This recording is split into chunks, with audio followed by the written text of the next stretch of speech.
Hi friends, જય શ્રી કૃષ્ણ. હું છું સરોજ અને તમારું સ્વાગત છે મારી યુટ્યુબ ચેનલમાં. તો આજે આપણે બનાવીશું બિસ્કિટવાળો ખજૂર પાક.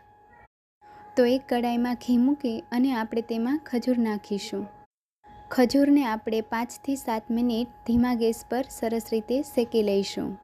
ખજૂર બરાબર શેકાઈ જાય એટલે આ રીતે મેલ્ટ થઈ જશે. પછી આપણે તેમાં છીણેલું કોપરું નાખીશું. પછી આપણે તેને બરાબર મિક્સ કરી લઈશું. પછી આ મિશ્રણમાંથી આપણે પૂરી શેપમાં 3 તૈયાર કરી લઈશું અને એક ખજૂરનું લેયર, એક બિસ્કિટ, એવી રીતે 3 ખજૂરના લેયર અને 2 બિસ્કિટ મૂકી લઈશું. પછી આપણે બિસ્કિટ ના દેખાય એવી રીતે ખજૂરના મિશ્રણથી તેને બરાબર કોટ કરી લઈશું, આવી રીતે. પછી આપણે તેને કોપરાની છીણમાં આ રીતે ડીપ કરી લઈશું અને કોપરાનું કોટિંગ બધી બાજુ આવી જાય એ રીતે ડીપ કરી લેવાનું છે. અને પછી આપણે તેને અડધી પોણી કલાક માટે સેટ થવા મૂકી દઈશું.